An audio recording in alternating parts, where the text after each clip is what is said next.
Hey guys, welcome back to my channel. I'm Carrie of Beauty Mind Spirit, and today I'm going to talk about my first impressions of Clinique's Beyond Perfection. This is a foundation plus concealer, and this is being raved about by several different YouTubers. It's specifically designed for people with combination to oily skin, which is exactly what my skin type is, and it is apparently supposed to last a very, very long time and have like a very full coverage, flawless look to it.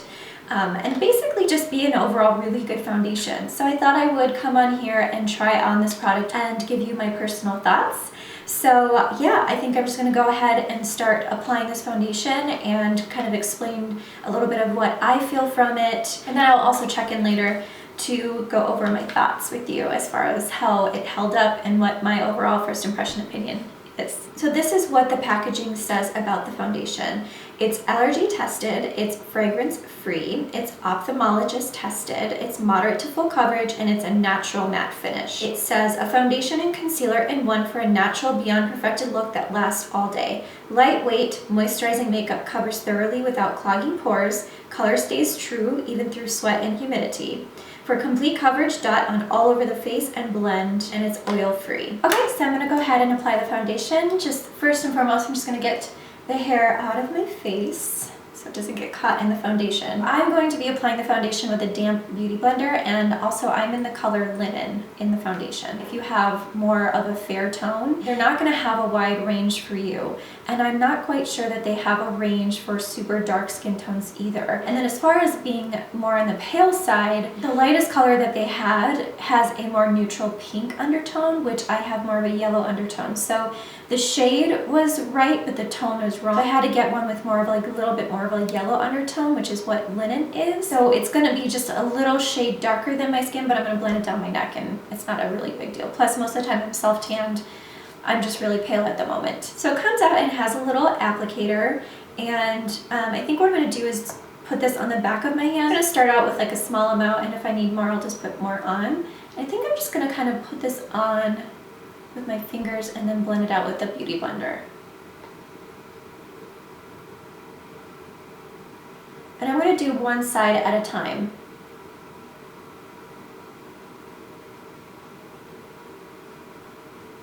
So the color is not actually too bad, and it's not horribly dark, which is what I was worried about. It actually blends out very, very well as long as I take it down my neck. So the coverage is definitely amazing. I mean, it's for me, this is definitely like a full coverage, and I just did one layer. Imagining you can definitely build it up a little bit more, which I'll actually build up a little bit more under my eye and see if I would even need a concealer after using this. Wow. Yeah, that's amazing.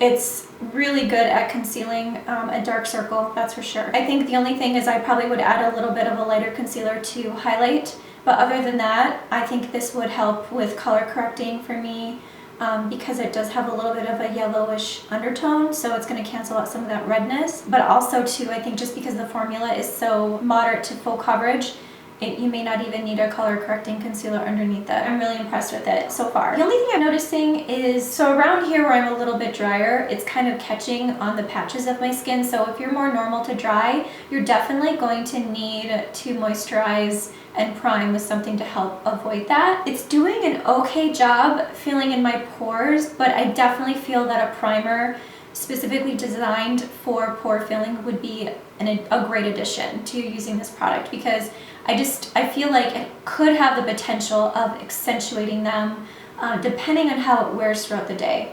So that is something I am going to pay attention to. So overall, if you look on half of my face, I mean, it looks really, really good.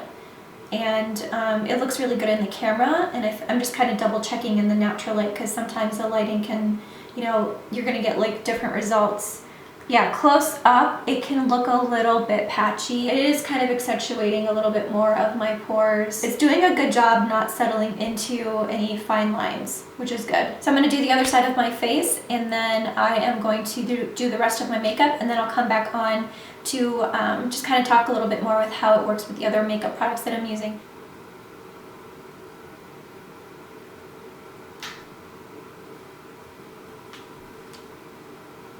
Okay guys, so I have applied all of the rest of my makeup. If you want to see how I achieved this eye look, then I'm going to leave the video below, but I just did a review slash demo on Where the Night Is collection by Kathleen Lights, so definitely click that video below if you want to see how I achieve this look. But overall, everything applied pretty well with this foundation, so I do like how the other products are layering on top of this, so that's a good sign. But I will be back again at the end of the night, and I will let you know my final thoughts as far as my first impression goes, and to see how the makeup has been holding up. Hey guys, I am back with the final check-in about the Clinique Beyond Perfecting foundation. So I put on the foundation around 2 o'clock, or it was about 2 or 3 this afternoon, and now it is 10:30 at night. So I've had this on about 8-ish hours, which I thought was like a good time frame to test it.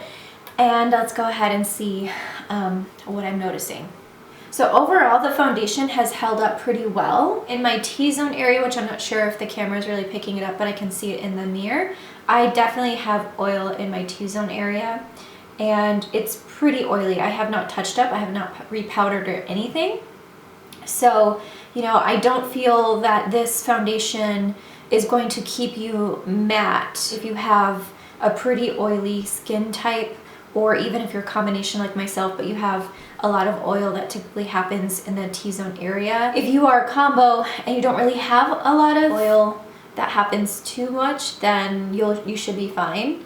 Normal skin types will be okay as long as you use a nice moisturizer so that you don't have the patchiness. So right in this area right here, this is where I'm oily, but I also noticed that the foundation, it has kind of broken up, and it's definitely clinging on to those patches still, which is weird. Like the patches are kind of around here, and then where it's oily, it's just kind of just shiny, and it doesn't really look very well. So that's a con. The makeup that I've had has lasted pretty much the whole time, which is good. My bronzer, contour, blush, highlight still looks really good. I do notice a little bit of redness around here that is starting to show through. This is a good foundation. It's good. I would continue to use this foundation and continue testing it out. And basically what I'm going to do, I'm definitely going to use a better moisturizer, more moisturizing, hydrating moisturizer. Secondly, I'm going to be using a mattifying primer. And with those two additions, with using this foundation, I'm sure I'll like the result better than what I do now. I do think that this is a good foundation. I think that, you know, if you're super oily and you take those precautions as well and use a nice primer underneath it, then you might actually like this foundation, because it does pretty much hold up. I mean, again, I've had it on for about 8 hours, so it's held up pretty well. And especially if you have a powder that you can bring with you that has a little bit of extra pigment just to touch up the areas that seem to kind of wear off over time, I think that it would be a beautiful foundation. So yeah, I'm gonna keep using it. It's definitely something that I for sure like and could potentially really love if I, you know, implement those 2 steps that I think are needed for this. So anyway, yeah, so that is my final check-in. I hope you guys enjoyed this video, and I hope that it was helpful for those of you that have been curious about the foundation and wanted to, you know, see it in action, learn more about it, and hear other people's opinions before you purchased it. I know that the foundation retails for around $27, so, you know, it's not like super high-end, but it's definitely more high-end than a drugstore, and it's still a little bit of investment, so it's nice to know a little bit more about it before you purchase it. Yeah, thank you guys so much for watching. You guys have a beautiful day and a wonderful evening, and I love you, and I will see you guys in my next video. Bye.